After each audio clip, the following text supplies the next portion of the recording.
Hello students, कैसे हैं आप लोग। तो आज हम लोग रिडॉक्स रिएक्शन में सीखने वाले हैं कॉन्सेप्ट ऑफ इक्विवेलेंस। इक्विवेलेंस के कॉन्सेप्ट को सीखने के लिए एक दो डेफिनेशन समझना ज़रूरी है। तो पहला जो डेफिनेशन है वो है नॉर्मलिटी। ध्यान से देखोगे,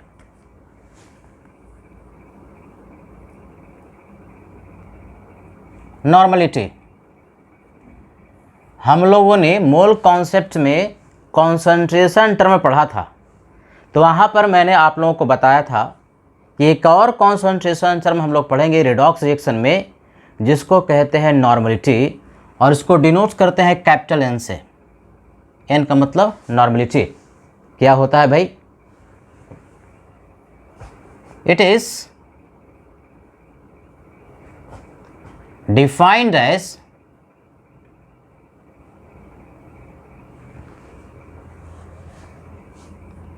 number of equivalent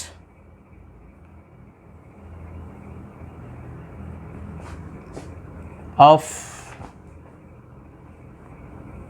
a substance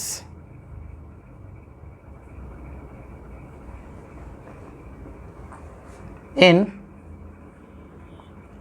1 liter of solution।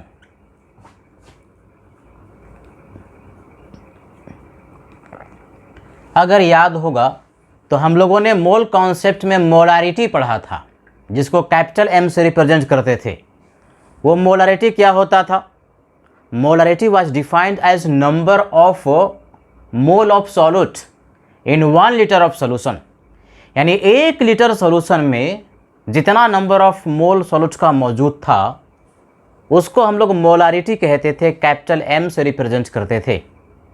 उसी तरह से नॉर्मलिटी है, क्या है भाई? 1 लीटर सॉल्यूशन में नंबर ऑफ इक्विवेलेंट, जैसे मोल एक सब्सटेंस का हमने डिफाइन किया था कि मोल क्या होता है, उसी तरह से कोई भी एक सॉल्यूट है, कोई भी एक सब्सटेंस है, उसका इक्विवेलेंट भी होता है।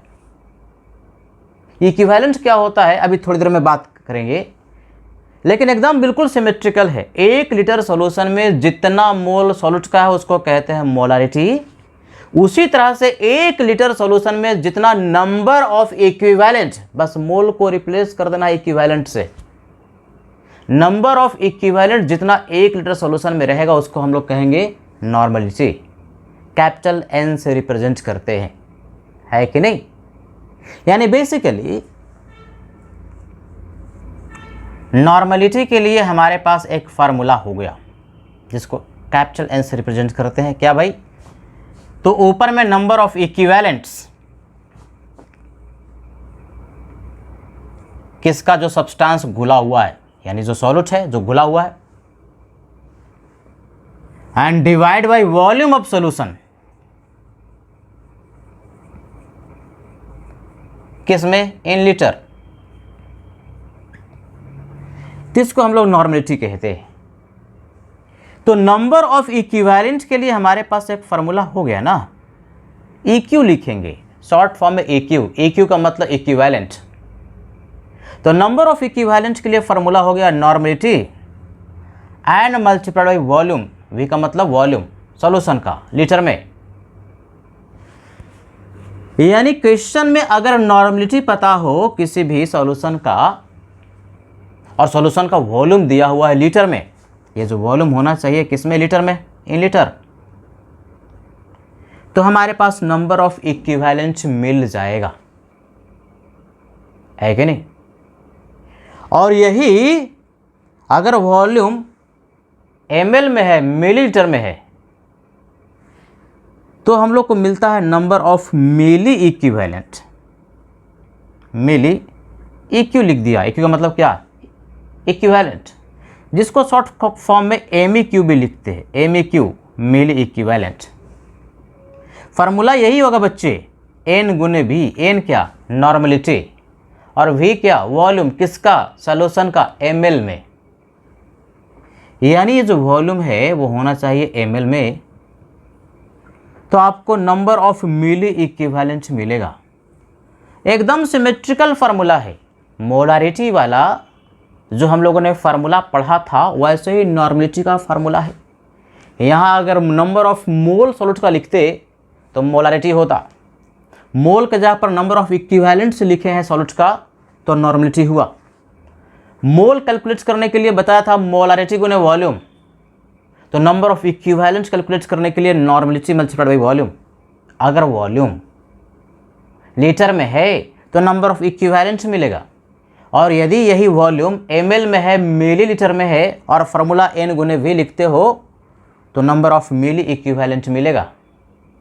अब ये बात उठती है कि ये इक्विवेलेंट क्या होता है, तो पहले इसको नोट कीजिए और फिर हम लोग समझते हैं कि इक्विवेलेंट कैसे कैलकुलेट करते हैं। एक तो फार्मूला नंबर ऑफ इक्विवेलेंट निकालने का, नॉर्मेलिटी अगर आ गया और वॉल्यूम दिया है तो n गुने v हुआ।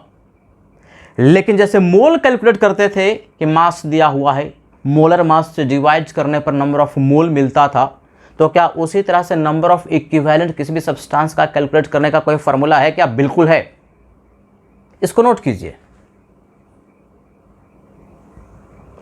तो भाई अब हम लोग सीखते हैं कि किस तरह से नंबर ऑफ इक्विवेलेंट किसी भी सब्सटेंस का निकालें।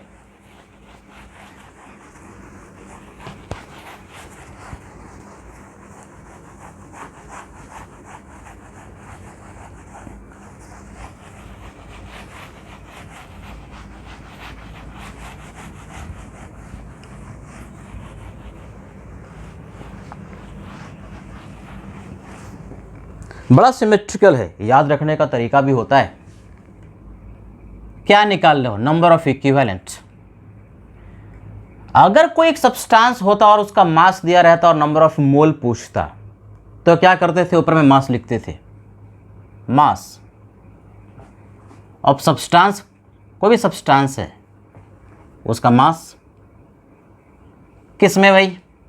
तो ग्राम में, इन ग्राम। और नंबर ऑफ मोल कैलकुलेट करने के लिए उसी सब्सटेंस के मोलर मास से डिवाइड करते थे। लेकिन यहाँ पर नंबर ऑफ मोल नहीं निकालना है, नंबर ऑफ इक्विवेलेंट्स निकालना है। तो जिस तरह से किसी भी सब्सटेंस का मोलर मास होता है उसी तरह से किसी भी सब्सटेंस का इक्विवेलेंट मास होता है। इक्विवेलेंट मास जिसको हम ई से रिप्रेजेंट करेंगे। ई का मतलब इक्विवेलेंट मास, यानी किसी भी सब्सटेंस का मास दिया हुआ है, पहले उसको ग्राम में चेंज कर लो यदि ग्राम में नहीं दिया, और उस सब्सटेंस के इक्विवेलेंट मास से डिवाइड कर दोगे तो नंबर ऑफ इक्विवेलेंट मिल जाता है। अब एक और नई मुसीबत, ये इक्विवेलेंट मास क्या होता है? तो मोलर मास याद है ना, एक मोल किसी भी सब्सटेंस के मास को मोलर मास कहते हैं। इसी तरह से एक इक्विवेलेंट अगर किसी भी सब्सटेंस का, उसका मास को हम लोग कहते हैं इक्विवेलेंट मास।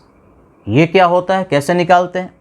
तो देखो बच्चे, इक्विवेलेंट मास कहो, इक्विवेलेंट वेट कहो, मास वेट यहाँ पर सेम ही होता है। तो इक्विवेलेंट मास जिसको हम ई कह रहे हैं, शॉर्ट फॉर्म में ई का मतलब इक्विवेलेंट मास, इसके लिए भी एक फार्मूला है। क्या करोगे? उस सब्सटेंस का मोलर मास कैलकुलेट कर लोगे और मोलर मास को डिवाइड कर देना है। एक फैक्टर होता है उस सब्सटेंस का जिसको कहते हैं n factor. N factor, n factor को हम लोग वैलेंस फैक्टर भी कहते हैं। ये एन फैक्टर क्या होता है, वैलेंस फैक्टर क्या होता है, यही तो रिडॉक्स में बढ़िया से सीखना है, बढ़िया से पढ़ना है। रिडॉक्स रिएक्शन में जिसको ऑक्सीडेशन नंबर निकालने आ गया और एन फैक्टर कैलकुलेट करने आ गया, दो ही चीज़ है, ऑक्सीडेशन नंबर कैलकुलेट करना और एन फैक्टर कैलकुलेट करना, तो रिडॉक्स रिएक्शन उसको बढ़िया से आता है। यदि ये दो चीज़ नहीं आया, क्या भाई, ये एन फैक्टर कैसे कैलकुलेट करते हैं किसी भी वस्तु का, किसी भी सब्सटेंस का, और ऑक्सीडेशन स्टेट या ऑक्सीडेशन नंबर कैसे निकालते हैं, ये यदि नहीं आया तो रिडॉक्स रिएक्शन आपको नहीं आएगा। तो ये जो एन फैक्टर है इसको एक और नाम से पुकारते हैं भाई, क्या पुकारते हैं? इसको पुकारते हैं वैलेंस फैक्टर भी। तो वैलेंस फैक्टर कहो, एन फैक्टर कहो, दोनों सिनोनिम है, पर्यायवाची है। अब ये एन फैक्टर क्या होता है, यही तो रिडॉक्स में बढ़िया से समझना है। यही अगर पता चल जाए किसी भी सब्सटेंस का कि उसका एन फैक्टर क्या है, वैलेंस फैक्टर क्या है, तो इक्विवेलेंट मास मिल जाएगा, क्योंकि मोलर मास तो निकाल ही सकते। और इक्विवेलेंट मास यदि आपको मिल गया, सब्सटेंस का मास दिया है, तो नंबर ऑफ इक्विवेलेंट भी मिल जाएगा। तो एन फैक्टर हम डिटेल में पढ़ेंगे, लेकिन उसके पहले अगर ध्यान से देखो तो नंबर ऑफ इक्विवेलेंट कैलकुलेट करने का फॉर्मूला है mass of substance divide by equivalent mass. इस इक्विवेलेंट मास के जगह पर molar mass divide by n factor यदि हम लिख दें, है ना, इसको ऊपर कर दें, यहाँ पर रख दें, इस पूरे को यहाँ रख दें, तो नीचे में क्या आ जाएगा, मोलर मास, और एन फैक्टर कहाँ, ऊपर में। तो मास किसी भी सब्सटेंस का and divide by molar mass क्या होता है, नंबर ऑफ मोल। यानी बेसिकली नंबर ऑफ इक्विवेलेंट के लिए एक और फॉर्मूला आया, क्या, जितना नंबर ऑफ मोल है उसको एन फैक्टर से मल्टीप्लाई कर दो, एनएफ लिखेंगे शॉर्ट फॉर्म में। एनएफ का मतलब एन फैक्टर। यानी कोई भी वस्तु का यदि आपने मोल कैलकुलेट कर लिया, और मोल यदि आपने कैलकुलेट कर लिया और एन फैक्टर उस वस्तु का यदि पता है, तो नंबर ऑफ मोल में एन फैक्टर से मल्टीप्लाई कर दोगे तो नंबर ऑफ इक्विवेलेंट मिल जाएगा। अरे मोल निकालने का एक और फॉर्मूला था ना, क्या, अगर मोलारिटी पता है तो मोलारिटी में हम वॉल्यूम से मल्टीप्लाई कर देते हैं तो नंबर ऑफ मोल मिल जाता है। यानी नंबर ऑफ इक्विवेलेंट के लिए एक और फॉर्मूला आ गया, मोलारिटी गुने वॉल्यूम गुने एन फैक्टर, है कि नहीं। यानी basically number of equivalent calculate करने का 3 फार्मूला आ गया। अगर मोल पता, उस वस्तु के एन फैक्टर से मल्टीप्लाई कर दो, नंबर ऑफ इक्विवेलेंट मिल गया। यदि मोलारिटी पता तो मोलारिटी गुने वॉल्यूम, सॉल्यूशन का वॉल्यूम, एन गुने उस सब्सटेंस का n factor, number of equivalent मिल जाएगा।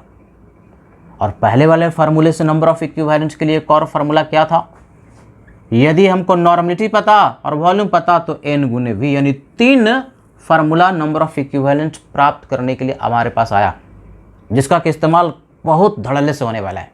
ये तीनों ही फार्मूला सूत्रों का सूत्र महासूत्र है, सब बढ़िया से याद कर लोगे। मोल पता, एन फैक्टर से मल्टीप्लाई कर दो।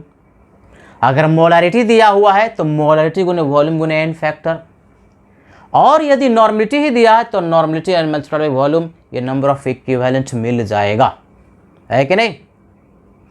अब हम लोग डिटेल में समझेंगे कि ये एन फैक्टर या वैलेंस फैक्टर होता क्या है डिफरेंट केसेस में। नोट कीजिए इसको। तो भाई नॉर्मलिटी आपको समझ में आ गया, जैसे मोलारिटी वैसे ही नॉर्मलिटी। मोलारिटी के लिए नंबर ऑफ मोल सॉल्यूट का divide by volume of solution.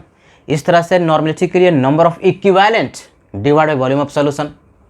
जैसे मोल निकालते हो कि मास को डिवाइड करते हो मोलर मास से, उस तरह से नंबर ऑफ इक्विवेलेंट निकालने का तरीका, मास को डिवाइड करेंगे इक्विवेलेंट मास से। अब इक्विवेलेंट मास क्या होता है, ये हम लोगों ने देखा कि अगर मोलर मास पता है किसी भी वस्तु का, तो उस वस्तु के उसी के एन फैक्टर से डिवाइड कर दो। अब यही तो सीखना है कि एन फैक्टर क्या होता है। एन फैक्टर और वैलेंस फैक्टर दोनों सेम चीज होती है। देखो भाई बढ़िया से सीखोगे। तो एन फैक्टर, एन एफ लिखेंगे शॉर्ट फॉर्म में, किसी भी एलिमेंट के लिए, फॉर एन एलिमेंट क्या होगा, ये उसके वैलेंस फैक्टर के बराबर होता है, यानी उसके वैलेंसी के बराबर होता है। यानी basically valency of that element के बराबर होता है, वैलेंसी ऑफ एलिमेंट। ये वैलेंसी क्या होता है, किसी भी सब्सटेंस, कोई भी जो एलिमेंट है ना, उसका वैलेंसी का मतलब अगर उसका कॉम्बिनेशन किसी दूसरे एलिमेंट के साथ हो रहा है, तो जब कंबाइन कर रहा था तो उसने कितना इलेक्ट्रॉन को लूज किया या कितना इलेक्ट्रॉन को गेन किया, वो वैलेंसी होता है। आउटर मोस्ट ऑर्बिट में जो इलेक्ट्रॉन होता है, उसका ऑक्टेट को पूरा करने के लिए या तो इलेक्ट्रॉन गेन होता है या तो इलेक्ट्रॉन लूज करता है। तो जितना इलेक्ट्रॉन को गेन करेगा या जितना इलेक्ट्रॉन को लूज करेगा, वही उसका वैलेंसी होती है, वही वैलेंस फैक्टर और वही उसका एन फैक्टर कहा जाता है। जैसे जनरली साधारणता, फॉर एग्जांपल अगर हम ऑक्सीजन की बात करते हैं, ओ का मतलब क्या, ऑक्सीजन। तो ऑक्सीजन जब कंबाइन करता है तो उसके पास वैलेंस इलेक्ट्रॉन 6 है, लेकिन 2 इलेक्ट्रॉन वो गेन करेगा। अब 2 इलेक्ट्रॉन गेन करेगा तो उसका ऑक्टेट पूरा हो जाएगा। तो जो 2 इलेक्ट्रॉन गेन किया ना, उसका वैलेंस फैक्टर हो गया। ये अगर 6 इलेक्ट्रॉन निकाल दिया होता तो वैलेंस फैक्टर 6 होता। लेकिन ऑक्सीजन है, वो 2 इलेक्ट्रॉन गेन करने की उसमें प्रॉबिलिटी ज़्यादा होगी, प्रवृत्ति ज़्यादा होगी, नेचर ज़्यादा होगा। यानी ऑक्सीजन 2 इलेक्ट्रॉन गेन करता है, उस पर चार्ज क्या आ जाएगा, 2 माइनस। अगर लूज करेगा तो प्लस, गेन करेगा तो माइनस। तो इसका जो वैलेंस फैक्टर हुआ, वैलेंस फैक्टर कहो या एंड फैक्टर कहो, सेम है। कितना हो जाएगा, 2 है कि नहीं। तो अगर 2 हो गया और इसके लिए अगर कहे तुमसे कि इसका इक्विवेलेंट मास कैलकुलेट करो, इक्विवेलेंट मास ऑक्सीजन का, तो इक्विवेलेंट मास क्या सिखाया, जो मोलर मास है, मोलर मास m, उसको डिवाइड कर देना है किससे, एन फैक्टर से। ये तो सिखा रहे हैं। अब ऑक्सीजन का मोलर मास कितना होता है, 16 ग्राम पर मोल, एटॉमिक मास के न्यूमेरिकल वैल्यू के बराबर। तो क्या करोगे भाई, यहां पर आप 16 को, यानी बेसिकली इसको थोड़ा नीचे रखो तो ये लाइन हो जाएगा। ऑक्सीजन है कि नहीं, एलिमेंट हो गया। ये 2 इलेक्ट्रॉन को गेन करेगा, इसलिए इसका वैलेंस फैक्टर 2 हो गया। तो इक्विवेलेंट मास क्या होगा, इक्विवेलेंट मास होगा मोलर मास 16 होता है, एंड फैक्टर 2 यानी 8 के बराबर। इस तरह से मैग्नीशियम Mg की बात करते हैं। बताओ किस ग्रुप में सेकेंड ग्रुप एलिमेंट है। आउटर मोस्ट ऑर्बिट में कितने इलेक्ट्रॉन होते हैं, 2 होते हैं भैया। 2 इलेक्ट्रॉन निकाल सकता है वो, अब ये 2 इलेक्ट्रॉन निकाल सकता है, +2 बनेगा। यानी इसकी वैलेंसी जो हुई, वैलेंस फैक्टर जो हो, जितना इलेक्ट्रॉन को वो निकाल देगा, एक्सेप्ट कर लेगा। जनरली जब कंबाइन होता है Mg दूसरे एलिमेंट के साथ कंबाइन करता है तो 2 इलेक्ट्रॉन त्याग देता है, निकाल देता है। तो वैलेंस फैक्टर कितना हो गया, 2। अब इसका कोई कहे कि इक्विवेलेंट मास कितना होगा, है कि नहीं। तो इक्विवेलेंट मास कितना होगा बच्चे, इक्विवेलेंट मास के लिए मैग्नीशियम का मोलर मास 24, 2 से डिवाइड कर दिया तो 12 के बराबर। इस तरह से अल्युमिनियम Al की बात करो, अल्युमिनियम पर क्या चार्ज होता है, +3।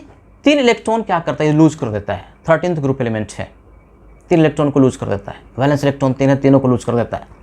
तो वैलेंस फैक्टर यानी एन फैक्टर 3 हुआ। तो मोलर मास यानी कि एटॉमिक मास के न्यूमेरिकल वैल्यू के बराबर 27 को 3 से डिवाइड कर देंगे तो 9 हो जाएगा।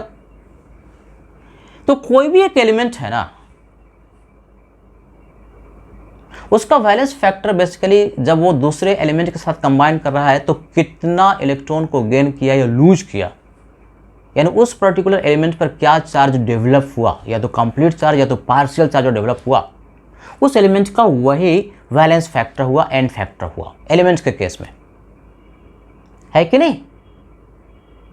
अब जरा देखो, अच्छा Cl का भी, हाइड्रोजन का भी कह सकते। Cl क्या है, 7 इलेक्ट्रॉन उसके आउटरमोस्ट ऑर्बिट में था, 1 इलेक्ट्रॉन और गेन करेगा तो 8 हो जाएगा। तो उसका वैलेंस फैक्टर कितना हो गया, 1। तो इसका इक्विवेलेंट मास कितना हो जाएगा, 35.5 and divide by 1, that is 35.5। Similarly hydrogen का 1 ही इलेक्ट्रॉन है भाई, 1 है। अब +1 करना है, 1 इलेक्ट्रॉन को क्या करेगा, लूज कर देगा, इजंट इट। तो 1 इलेक्ट्रॉन ये लूज यदि अपना करता है तो उसका वैलेंस फैक्टर या एंड फैक्टर 1 हुआ। तो इसका इक्विवेलेंट मास क्या हो जाएगा, molar mass 1 divide by 1 that is equal to 1। तो किसी भी एलिमेंट का एंड फैक्टर बेसिकली उसकी जो वैलेंसी है। अब वैलेंसी का मतलब क्या, आउटर मोस्ट ऑर्बिट में जो इलेक्ट्रॉन है वही नहीं, बल्कि उसके ऑक्टेट या डुप्लेट को पूरा करने के लिए, यानी ये स्टेबल होने के लिए जब दूसरे एलिमेंट के साथ कंबाइन करता है तो कितना इलेक्ट्रॉन लूज करा या गेन करना है, वही उसका एंड फैक्टर या वैलेंस फैक्टर कहा जाएगा उस एलिमेंट का। अब गेन करे या लूज करे, यानी गेन करे तो प्लस और लूज करे तो माइनस, ऐसा कुछ नहीं, या लूज करे तो प्लस गेन करेगा तो माइनस, ऐसा कुछ नहीं। And factor is always a positive quantity, कभी भी नेगेटिव नहीं होता, है कि नहीं। तो ये एलिमेंट के लिए वैलेंस फैक्टर या एंड फैक्टर आपको हमने डिफाइन किया। तो एन फैक्टर एक बहुत ही बृहद चीज़ है जिसको कि हम लोग को अलग अलग केसेस में पढ़ना है। पहला जो केस लेंगे हम लोग एन फैक्टर का, वो होगा एसिड के केस में और बेस के केस में। इसको नोट कीजिए। एक चीज और, तो इक्विवेलेंट मास तो आपको कैलकुलेट करने आ गया क्या भाई? इक्विवेलेंट मास किसी भी एलिमेंट का कैलकुलेट करना है तो उसके मोलर मास में उसके वैलेंस फैक्टर से डिवाइड कर दो। अगर कोई कंपाउंड है तो कंपाउंड के लिए इक्विवेलेंट मास कैलकुलेट करने का भी तरीका वही होगा। इक्विवेलेंट मास कैलकुलेट यदि करना है तो मोलर मास को उस कंपाउंड के एन फैक्टर से डिवाइड कर दो। अब उस कंपाउंड के केस में एन फैक्टर अभी हम लोगों ने सीखा नहीं है, तो जब सीख लेंगे तो एन फैक्टर से डिवाइड करेंगे तो इक्विवेलेंट मास उस कंपाउंड का आ जाएगा। यानी ये फार्मूला हमेशा ही वैलिड है। लेकिन मान लो कोई एक कंपाउंड है, for example AX and BY, और इसका कोई पूछे कि इक्विवेलेंट मास कितना होगा, इक्विवेलेंट मास क्या होगा, और तुमको अलग अलग एलिमेंट का A का और B का इक्विवेलेंट मास पता है, तो कैसे निकालोगे? तो कोई भी सब्सटेंस है ना, उसका इक्विवेलेंट मास कैलकुलेट करने के लिए जितने भी एलिमेंट है सबका इक्विवेलेंट मास को सीधे सीधे जोड़ दो। यानी क्या? इक्विवेलेंट मास ऑफ A, जैसे मोलर मास निकालना रहता है तो क्या करते हो, जितने भी एलिमेंट है सबका एटॉमिक मास को जोड़ देते हो। ये ध्यान में रखते हो कि कितने एटम्स उस एलिमेंट के हैं। यानी A का molar mass multiplied by X plus B का molar mass multiplied by Y, ये मोलर मास कहा जाता है। लेकिन इक्विवेलेंट मास के लिए ना ये X और Y से मल्टीप्लाई करने की जरूरत नहीं है। इक्विवेलेंट मास A का and plus equivalent mass of B,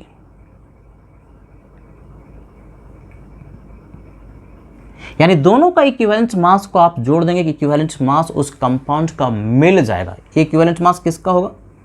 of AX BY का, है कि नहीं? यानी कोई भी एक कंपाउंड है और जितने भी एलिमेंट है उसका इक्विवेलेंट मास को सीधे सीधे जोड़ दो। उस एलिमेंट के कितने एटम्स है उससे कुछ लेना देना नहीं है। या मोलर मास निकालना नहीं, इक्विवेलेंट मास निकालना है। बात समझ में आ रही है ना? जैसे फॉर एग्जांपल तुमसे कोई पूछे कि इक्विवेलेंट मास कैलकुलेट करो MgO का, तो क्या करोगे? इक्विवेलेंट मास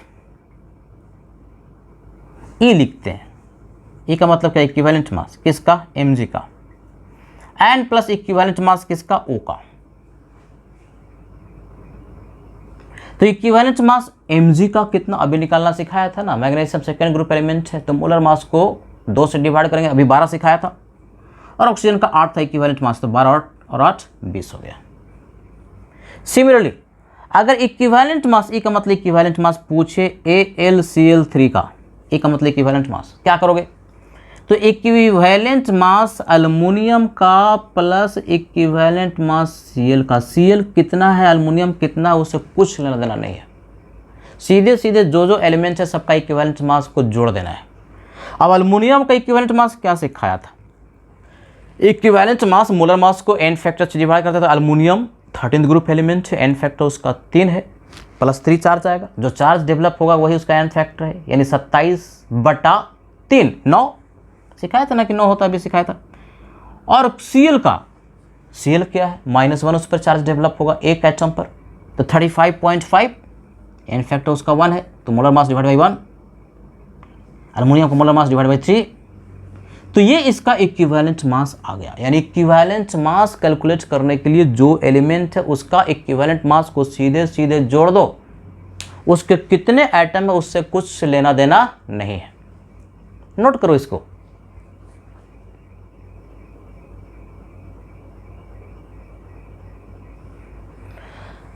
अब हम लोग एन फैक्टर कैलकुलेट करना सीखेंगे।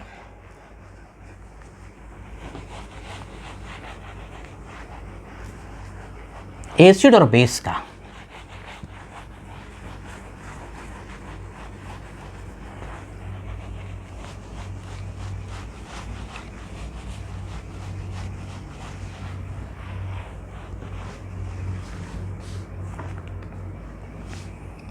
शॉर्ट फॉर्म में NF लिख रहे हैं, मतलब क्या, एन फैक्टर फॉर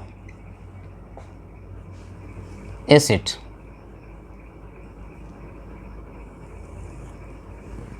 एसिड के लिए एन फैक्टर हम कैसे निकालें? It is equal to number of mole of H plus ion actually replaced from 1 mole of acid। अंग्रेजी में क्या कहता है उसको बड़े आसान तरीके से हम लोग एग्जाम्पल से हिंदी में समझते हैं। जैसे देखो, एसिड समझ में आता है ना, एसिड क्या होता है, जो कि पानी में डालने पर H प्लस देता है। आर्हेनियस एक कॉन्सेप्ट है, बहुत सारे एसिड और बेसिक कॉन्सेप्ट होंगे जो कि हम लोग पढ़ेंगे आयोनिक इक्विलिब्रियम। यहाँ एकदम सिंपल एसिड ले रहे हैं जो कि H प्लस देता है, उसको एसिड कहते हैं। पानी में डाला H प्लस दे दिया, एसिड है। तो उसका एन फैक्टर क्या होता है बताओ? ये HCl एसिड है कि बेस है, पानी में डालोगे तो H प्लस और Cl माइनस देगा ना, यानी बेसिकली H प्लस देगा तो एसिड हो गया। कितना H प्लस देगा? अगर इसका एक मॉलिक्यूल लेते हैं तो एक ही H प्लस देगा। अगर एक मोल HCl का लेते हैं तो एक मोल H प्लस का देगा। यानी HCl में कितने H प्लस जा सकते हैं? एक ही जाएगा, वही उसका एन फैक्टर हो गया 1। So simple. HNO3 बोलो बच्चे, कितना H प्लस है? एक, तो एन फैक्टर 1 हो गया, है कि नहीं? H2SO4, अब H2SO4 अगर कंप्लीट डिसोसिएट होता है, 100% अपना H प्लस देता है, तो उसका एन फैक्टर कितना हो जाएगा? 2 होगा कि नहीं? 2। लेकिन H2SO4 अगर अपना एक ही H प्लस दे तो कहता ये है कि किसी एक रिएक्शन में 1 मोल एसिड अपना कितना H प्लस एक्चुअल में फर्निश किया, एक्चुअल में दिया, वह उसका एन फैक्टर कहा जाएगा। यानी H2SO4 यदि किसी एक रिएक्शन में एक ही H प्लस देता है तो एन फैक्टर एक ही होगा, और 100% अपने यानी दोनों ही H प्लस दे देगा तो एन फैक्टर उसका 2 हो जाएगा। यानी एक भी पॉसिबल है, 2 ही पॉसिबल है। सर हमको कैसे पता चलेगा? देखो ऐसे पता चलेगा, कोई एक रिएक्शन दिया, फॉर एग्जाम्पल यही H2SO4 वाला।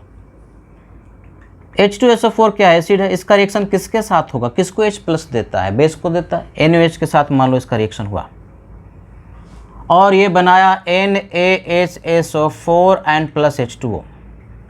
बताओ H2SO4 का दोनों H प्लस गया कि एक ही H प्लस गया? एक ही H प्लस ना, एक H प्लस गया और उसके जगह पर Na आ गया। Na के जगह पर हाइड्रोजन था, यही एक हाइड्रोजन चला गया भाई, तो NaHSO4 हो गया। और वो जो हाइड्रोजन H प्लस के रूप में है OH माइनस से कंबाइन करके H2O बन गया। यानी बेसिकली H2SO4 से एक ही H प्लस गया, एक ही H प्लस गया तो इसका एन फैक्टर कितना हो गया? 1। लेकिन यही यदि H2SO4 महोदय NOH के साथ रिएक्शन किया और ये Na2SO4 बना दिया, ध्यान से देखोगे, बढ़िया से सीखना है, कॉन्सेप्चुअल थोड़ा सा है। तो बताओ H2 हाइड्रोजन के 2 एटम थे, दोनों एटम के जगह पर क्या आ गया? सोडियम आ गया। यानी दोनों H प्लस H2SO4 ने त्याग दिया, डोनेट कर दिया, सोल्यूशन में दे दिया, फर्निश कर दिया, तो दोनों H प्लस इसका चला गया। तो एन फैक्टर बच्चे इसका 1 नहीं बल्कि 2 हुआ। यानी किसी एक एसिड में अगर एक हाइड्रोजन से ज़्यादा हाइड्रोजन है तो उसका एन फैक्टर 1 से ज़्यादा पॉसिबल है। यानी अगर 2 है तो 1 भी पॉसिबल और 2 भी पॉसिबल है। अब 2 से ज़्यादा पॉसिबल ही नहीं ना, 2 ही H प्लस दे सकता है। हमको सर कैसे पता चलेगा कि इसका एन फैक्टर 1 लें कि 2 लें? रिएक्शन यदि दे दिया इस तरह से तो कोई दिक्कत नहीं है, एक ही H प्लस दे रहा तो एन फैक्टर 1 है, रिएक्शन दे दिया तो एन फैक्टर यहाँ पर 2 है, दिख रहा है। यदि रिएक्शन नहीं दिया और कह दिया कि एसिड और बेस के बीच में कंप्लीट रिएक्शन हुआ, तो कंप्लीट रिएक्शन के केस में जितना भी H प्लस है सब जाता है, तो मैक्सिमम जो पॉसिबल है वही उसका एन फैक्टर ले लोगे। यानी रिएक्शन अगर दिया तब एन फैक्टर कैलकुलेट करने में कोई दिक्कत नहीं है, जितना H प्लस जा रहा वही उसका एन फैक्टर है। रिएक्शन नहीं दिया तो मैक्सिमम जितना H प्लस जाएगा वो उसका एन फैक्टर कहा जाएगा।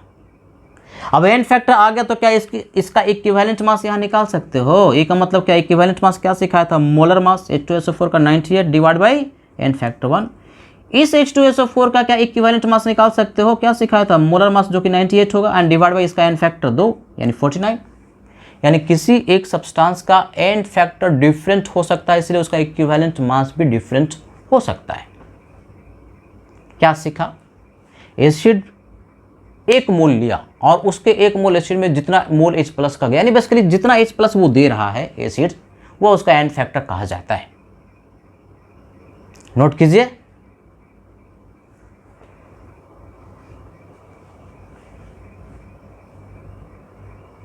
अब इसमें जो है ना एसिड के लिए एन फैक्टर में कुछ एसिड्स ऐसे हैं जिसमें कि कंफ्यूजन बहुत होता है बच्चे, उसको बढ़िया से याद कर लेना है।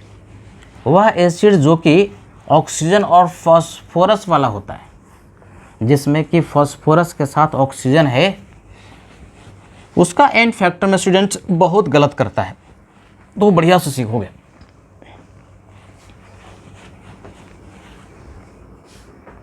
है कि नहीं, एसिड लिख रहे हैं और इसका एन फैक्टर हम लोग यहां पर लिख रहे हैं। तो एक एसिड है H3PO2, पहले ये लेते हैं H3PO4 वाला, ये बड़ा कॉमन है कि नहीं, फॉस्फोरिक एसिड। तो ये जो H3PO4 है ऑर्थोफॉस्फोरिक एसिड कहते हैं, ऑर्थोफॉस्फोरिक एसिड।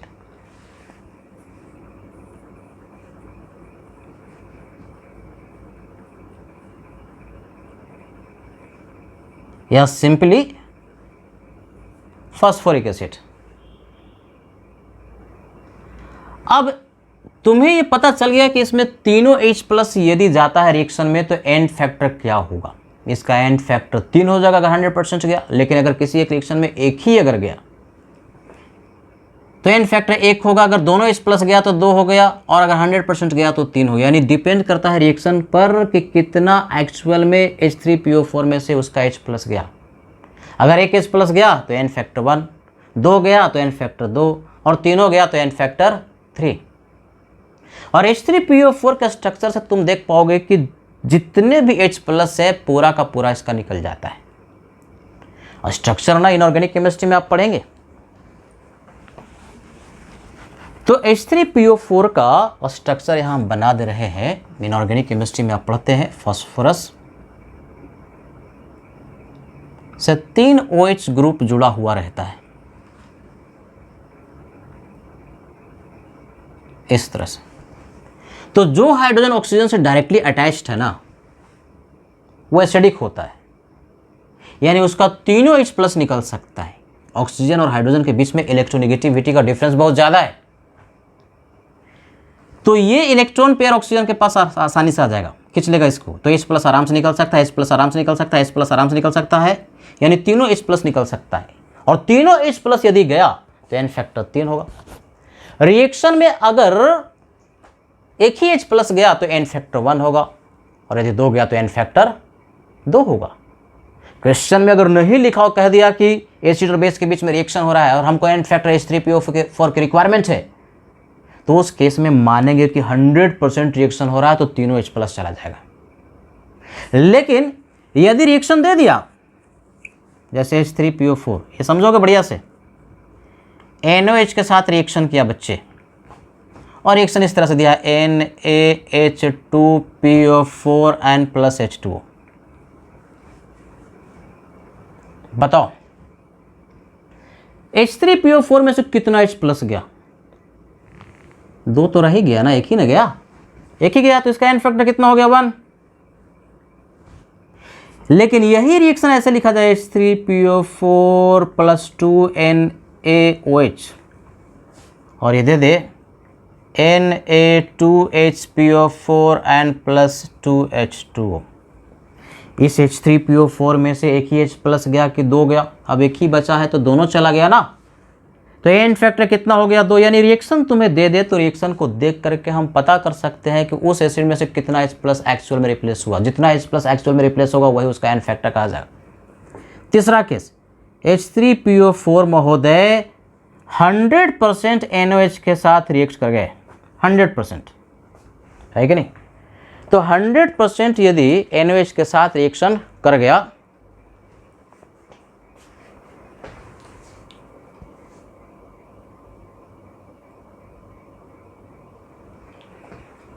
है कि नहीं, तो इस केस में हमारे पास क्या बनेगा, Na3PO4N+3H2O। तो बता दे बच्चे एन फैक्टर इसका कितना हो गया, एन फैक्टर हो गया 3, isn't it? यानी बेसिकली एन फैक्टर 1 भी हो सकता है, 2 भी हो सकता है, 3 भी हो सकता है, डिपेंड करता है कि उस रिएक्शन में कितना इसका H+ गया है। तो अगर एन फैक्टर 1 है तो इसका इक्विवेलेंट मास क्या करोगे, मोलर मास जोड़ोगे तो 98 को 1 से डिवाइड कर देंगे। क्या यहाँ पर इसका इक्विवेलेंट मास निकाल सकते हैं, क्या करोगे, मोलर मास को डिवाइड कर देंगे एन फैक्टर 2 से। क्या H3PO4 का यहाँ पर एन फैक्टर इक्विवेलेंट मास निकाल सकते हो, molar mass 98 divide by n factor 3 से डिवाइड कर दिया। यानी H3PO4 का एन फैक्टर चूंकि 1 भी हो सकता, 2 भी हो सकता, 3 भी हो सकता, यानी अलग अलग रिएक्शन में इक्विवेलेंट मास उसका अलग अलग होगा। अब एक चीज़ और, H3PO4 जिसको हम ऑर्थोफॉस्फोरिक एसिड या फॉस्फोरिक एसिड के नाम से पुकारते हैं, उसमें तीनों जो हाइड्रोजन है डायरेक्टली ऑक्सीजन से अटैच्ड है, यानी OH OH OH, यानी तीनों ही H+ रिप्लेसेबल है। जितना भी H+ एक एसिड में से मैक्सिमम जा सकता है वह उसका बेसिसिटी कहा जाता है। तो इसकी जो बेसिसिटी है ना, कितना हो गया, 3, क्योंकि 3 H+ इसका जा सकता है, 3 H+ दे सकता है। तो जितना मैक्सिमम H+ एक एसिड दे उसका वह बेसिसिटी कहलाता है। जैसे H2SO4 का बेसिसिटी कितना है, 2, HNO3 का कितना है, 1, HCl का कितना है, 1 है। नोट कीजिए, बहुत इंटरेस्टिंग है। तो ऑक्सीजन और फास्फोरस का बहुत सारे एसिड्स होते हैं, उनका खास करके ध्यान रखना जरूरी है। जैसे अगला है H3PO3, इसको फास्फोरस एसिड के नाम से पुकारते हैं, फास्फोरस एसिड, है ना। अब इसका एन फैक्टर लगता है कि तीनों H+ रिप्लेसेबल है। देखने में तो यही लग रहा है कि इसका 1 भी पॉसिबल है, 2 भी पॉसिबल और 3 भी पॉसिबल है, लेकिन 1 हो सकता है, 2 हो सकता है, तीसरा पॉसिबल नहीं है। क्यों भाई, इसका स्ट्रक्चर में जाना पड़ेगा। इनऑर्गेनिक केमिस्ट्री में सीखोगे, हम यहाँ पर मुझे बताना पड़ेगा, क्योंकि इनऑर्गेनिक केमिस्ट्री में पता नहीं अभी तक पढ़े हो या नहीं पढ़े हो। देखो H3PO3 का जो स्ट्रक्चर है ना, ध्यान से देखोगे, फास्फोरस है, इसमें 2 ही OH ग्रुप है, यानी कि हाइड्रोजन डायरेक्टली ऑक्सीजन से जो अटैच्ड है वो 2 ही है। एक हाइड्रोजन डायरेक्टली फास्फोरस से अटैच्ड है, H3PO3, इस तरह से स्ट्रक्चर है। तो जो हाइड्रोजन फास्फोरस से अटैच्ड है वो एसिडिक नहीं होता, उनके बीच का इलेक्ट्रोनेगेटिविटी का डिफरेंस बहुत ज़्यादा नहीं है, तो ये हाइड्रोजन H+ के रूप में नहीं निकल सकता। कौन निकलेगा, ये वाला निकलेगा हाइड्रोजन, ये निकल जाएगा, बस 2 ही निकल सकता है, ये नहीं निकल सकता। यानी 2 ही H+ जा सकता है, तीसरा H+ नहीं जा सकता। यानी इसकी जो बेसिसिटी है बच्चे, बेसिसिटी क्या सिखाया था, जितना मैक्सिमम H+ दे सकता है वो 2 ही है। मैक्सिमम कोई एक एसिड जितना H+ दे सकता है तो ये 2 ही दे सकता है, इसलिए इसकी बेसिसिटी 2 ही है। तो अगर किसी एक रिएक्शन में एक H+ दिया तो एन फैक्टर 1 होगा, और दोनों अगर दे दिया तो एन फैक्टर 2 होगा। यानी कंप्लीट न्यूट्रलाइजेशन हो रहा हो, 100% बेस के साथ रिएक्शन हो रहा हो, तो एन फैक्टर इसका 2 लेंगे, 3 नहीं लेंगे। तो स्ट्रक्चर का भी नॉलेज बढ़िया से होना चाहिए। इसी तरह से H3PO2 हाइपोफॉस्फोरस एसिड, नाम भी याद कर लेना, हाइपोफॉस्फोरस एसिड है। अब इसमें भी लगता है कि 3 H+ है, तो तीनों H+ रिलीज होगा। यानी एन फैक्टर की बात करेंगे तो 1 हो सकता है, 2 हो सकता है और 3। बड़ा इंटरेस्टिंग है, इसका एन फैक्टर 1 ही हो सकता है, 2 और 3 पॉसिबल नहीं है, ओनली 1। क्यों भाई, इसके स्ट्रक्चर में जाना पड़ेगा। इसके स्ट्रक्चर में एक ही OH ग्रुप है, बाकी जो 2 हाइड्रोजन है डायरेक्टली फास्फोरस से अटैच्ड हैं, इस तरह से स्ट्रक्चर है। और जो हाइड्रोजन फास्फोरस से डायरेक्टली अटैच्ड है वो एसिडिक नहीं है, वो H+ के रूप में नहीं निकल सकता। वही हाइड्रोजन H+ के रिस्पेक्ट में निकल सकता है जो डायरेक्टली ऑक्सीजन के साथ अटैच्ड है। यानी इसकी जो बेसिसिटी है बेसिसिटी समझ में आ गया ना बच्चों, एक एसिड जितना मैक्सिमम H प्लस दे सकता है, तो बेसिसिटी जो है इसका 1 के बराबर है। तो इसका एंड फैक्टर एक ही पॉसिबल है, 2 और 3 पॉसिबल नहीं है कि नहीं? तो ये सब याद रखना। इस तरह से है HPO3, HPO3 मेटाफॉस्फोरिक एसिड।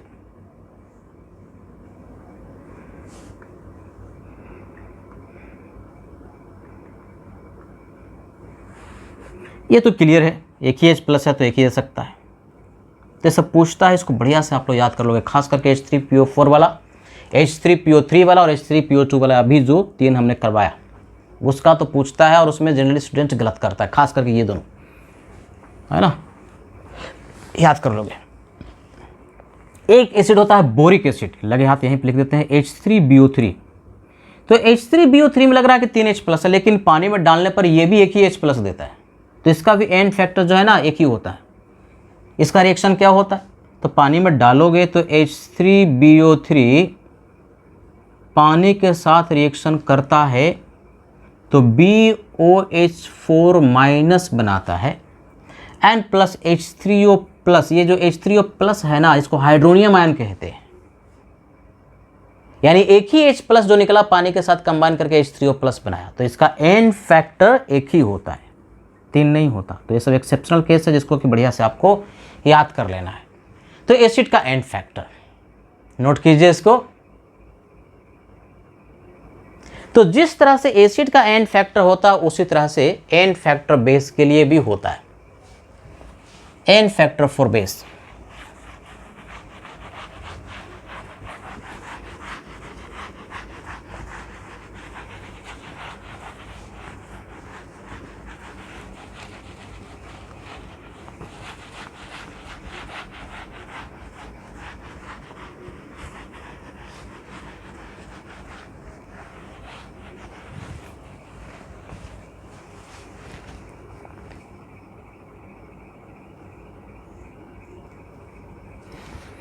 यहां पर हम लोग 2 तरह के बेस लेंगे। एक लेंगे आर्हेनियस बेस, आर्हेनियस बेस। अब ये क्या होता है आर्हेनियस बेस? आर्हेनियस बेस वह तरह का बेस होता है जो कि पानी में OH माइनस देता है। यह H2O यानी कि सॉल्वेंट यदि वाटर में डालते हो क्या देता है, OH माइनस H2O में, यानी एक बार सॉल्यूशन में OH माइनस रिलीज करता है, देता है, उसको आर्हेनियस बेस कहते हैं। अब इसका हम डेफिनेशन नहीं लिखने जा रहे। एसिड के लिए जैसे H प्लस देख रहे थे बच्चे, उसी तरह से बेस के लिए, आर्हेनियस बेस के लिए OH माइनस देंगे। जितना OH माइनस देगा ना वो उसका एंड फैक्टर कहा जाएगा। जैसे यहां बेस लिखे और इसका एंड फैक्टर लिखना चाहते हैं, NaOH लिखा, बोलो NaOH में कितना OH माइनस है? एक ही OH माइनस है। पानी में डालोगे तो Na प्लस और OH माइनस, एक ही OH माइनस मिलेगा, तो एंड फैक्टर कितना हो गया? 1। यानी 1 मोल कोई एक आर्हेनियस बेस है, जितना मोल OH माइनस का देगा वह उसका एंड फैक्टर कहा जाएगा। यानी बेसिकली एक बेस में जितना OH माइनस है वही उसका एंड फैक्टर हो गया बच्चे। KOH बोलो बच्चे कितना हो जाएगा? एक ही तो होगा ना। अगर कह दिया अल्युमिनियम हाइड्रोक्साइड है, AlOH3 है, तो इसका एंड फैक्टर क्या हो सकता है? अगर 100% रिएक्शन किया तो 3 OH माइनस देगा, तो एंड फैक्टर इसका 3 होगा 100% रिएक्शन में। लेकिन इसका मल्टीपल भी हो सकता है, जैसे H प्लस का मल्टीपल 1 H प्लस दिया, 2 H प्लस दिया, 3 H प्लस दिया, तो 1 भी हो सकता है, 2 भी हो सकता है, 3 भी हो सकता है। इस तरह से AlOH3 का क्या होगा? 1 भी हो सकता है, 2 भी हो सकता है और 3 भी हो सकता है। डिपेंड करता है कि रिएक्शन में कितना OH माइनस वो दिया। अगर रिएक्शन नहीं दिया और कह दिया कि एसिड और बेस के बीच में रिएक्शन हुआ और अल्युमिनियम हाइड्रोक्साइड बेस था, तो एंड फैक्टर लेना है कितना लोगे? मैक्सिमम जितना है, तो OH माइनस मैक्सिमम कितना रिलीज करेगा? 3, तो एंड फैक्टर हो जाएगा 3। रिएक्शन दे दिया तो कोई कंफ्यूजन नहीं, लेकिन अगर रिएक्शन नहीं दिया और रिएक्शन कहता है कि हुआ बेस के एसिड और बेस का, तो देखो कि मैक्सिमम कितना OH माइनस जा रहा है, वह उसका एंड फैक्टर कहा जाएगा। Isn't it? नोट कीजिए। जैसे ZnOH2 है, बोलो क्या क्या पॉसिबल है? 1 भी पॉसिबल है और 2 भी पॉसिबल है। तो ये तो आर्हेनियस बेस के लिए हुआ। इसी तरह से यहाँ पर एक और तरह का बेस हम लोग पढ़ेंगे जिसको कहते हैं Bronsted base, Lowry Bronsted base.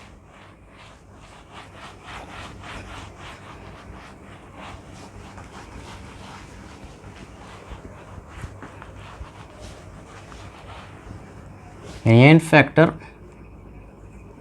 For Bronsted base.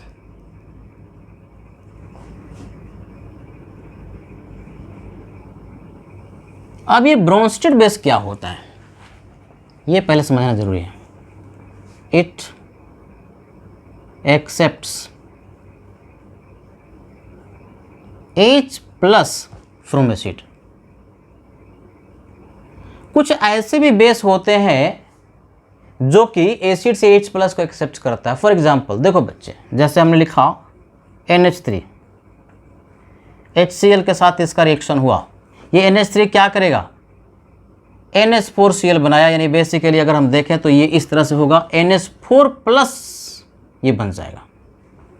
NH3 ने HCl से एक H प्लस एक्सेप्ट कर लिया तो ब्रोंस्टेड बेस हुआ, और Cl माइनस ऐसे। तो कुछ बेस जो होते हैं ना एसिड से H प्लस एक्सेप्ट करता है, या तो एक H प्लस करेगा, या तो 2 करेगा, या तो 3 करेगा। तो ऐसे बेस जो कि एसिड से H प्लस एक्सेप्ट करते हैं उसको कहते हैं Bronsted base, Lowry Bronsted base. तो उसके लिए एन फैक्टर क्या होता है, तो इसका जो एन फैक्टर होगा ना, जितना H प्लस वह एसिड एक्सेप्ट करेगा, हिंदी में लिख रहे हैं, जितना H प्लस बेस एक्सेप्ट करेगा, यानी उस रिएक्शन में जितना H प्लस एक्सेप्ट हुआ उस बेस के द्वारा वही उसका एन फैक्टर होगा। बताओ बच्चे, इस NH3 ने कितना H प्लस एक्सेप्ट किया, एक ही तो किया, तो एन फैक्टर इसका 1 हो गया। सिमिलरली अगर मैं कह दूं C2H5NH2 है, अब माइनर ना एक बेस होता है, और ये HCl के साथ रिएक्शन किया, क्या कर बनाएगा ये C2H5NH3 plus and plus Cl minus. यानी इसमें कहाँ वो H माइनस, वो H माइनस थोड़ी ना दे रहा है, ये H प्लस एक्सेप्ट करा HCl से, तो ब्रोंस्टेड बेस हुआ। कितना H प्लस एक्सेप्ट किया, 1 किया, इसलिए इसका एन फैक्टर 1 हुआ। यानी कोई एक ब्रोंस्टेड बेस है, ब्रोंस्टेड बेस जो कि H प्लस एसिड से एक्सेप्ट करे उसको कहते हैं। तो उस रिएक्शन में जितना H प्लस एक्सेप्ट किया ना उसका एन फैक्टर कहा जाता है। नोट कीजिए, कुछ और एग्जांपल से समझते हैं जो कि न्यूमेरिकल में आगे बहुत काम आएगा। Na2CO3 सोडियम कार्बोनेट, ये भी ब्रोंस्टेड बेस है। कैसे, इसमें HCl डालोगे ना तो बना लेगा NaHCO3 एन प्लस NaCl, यानी बेसिकली HCl से एक H प्लस एक्सेप्ट कर लिया, तो इसका एन फैक्टर कितना हो गया, 1। लेकिन अगर यही NO2CO3 का 100% HCl के साथ रिएक्शन हुआ तो बना लेता है H2CO3 एन प्लस 2 NaCl ऐसे। तो बताओ कि इस Na2CO3 ने कितना H प्लस इससे एक्सेप्ट किया, पूरा का पूरा सोडियम के जगह पर हाइड्रोजन आ गया, 2 सोडियम के जगह पर 2 हाइड्रोजन आ गया, यानी इसके 1 मोल में कितना H प्लस एक्सेप्ट किया, 2। तो ये भी ब्रोंस्टेड बेस है क्योंकि H प्लस एक्सेप्ट करा, चूंकि 2 H प्लस एक्सेप्ट करा इसलिए इसका एन फैक्टर 2 के बराबर हुआ, है ना इंटरेस्टिंग। इस तरह से sodium bicarbonate NaHCO3, sodium bicarbonate HCl के साथ रिएक्शन किया, ये क्या बना लेगा, ये बना लेगा H2CO3 एन प्लस NaCl, यानी सोडियम बाइकार्बोनेट ने भी HCl से एक H प्लस एक्सेप्ट किया, तो इसका एन फैक्टर कितना हो गया, 1। ब्रोंस्टेड बेस चूंकि H प्लस एक्सेप्ट किया, और जितना H प्लस एक्सेप्ट करता है वो उसका एन फैक्टर कहा जाता है। अगर कोई कहे कि इसका इक्विवेलेंट मास निकालो तो निकाल लोगे क्या, मोलर मास जोड़ोगे तो 106 डिवाइड बाई 1, यहाँ पे क्या इसका इक्विवेलेंट मास यहाँ पर निकाल लोगे Na2CO3 का, देखो इसका इधर लिख रहे हैं, कैसे निकालोगे, जितना मोलर मास निकालने पर 106 और डिवाइड बाई मोलर मास 2, यानी molar mass divide by n factor, molar mass divide by n factor करते हैं, इक्विवेलेंट मास उसका मिल जाता है। तो ये एसिड और बेस का एन फैक्टर हम लोगों ने सीखा। एसिड में क्या देख रहे हो, H प्लस, बेस में देख रहे हो OH माइनस, और एक और खास तरह का भी बेस है ब्रोंस्टेड बेस, में देख रहे हैं कितना H प्लस एक्सेप्ट कर रहा है, जितना H प्लस एक्सेप्ट कर रहा है उस रिएक्शन में वही उसका एन फैक्टर है। तो ये एसिड और बेस का एन फैक्टर हम लोगों ने सीखा। किसी एक कंपाउंड का जिसमें कि ऑक्सीडेशन या रिडक्शन हो रहा है उसका एंड फैक्टर कैसे निकालते हैं वो हम लोग सीखेंगे डिटेल में अगले क्लास में। इसको एक दो बार बढ़िया से रिवाइज कर लीजिए, क्योंकि एंड फैक्टर आगे जाकर रिडॉक्स रिएक्शन में बहुत ज़्यादा इस्तेमाल होने वाला है। दो चीज़ बताया, एक तो किसी भी कंपाउंड में एलिमेंट का ऑक्सीडेशन स्टेट निकालना, और दूसरा कंपाउंड का कोई भी सब्सटेंस है, चाहे वो एलिमेंट है या कंपाउंड है, उसका एंड फैक्टर कैलकुलेट करना। ठीक है बच्चे, आज के लिए इतना ही। जम के पढ़ाई कीजिए। Thank you very much.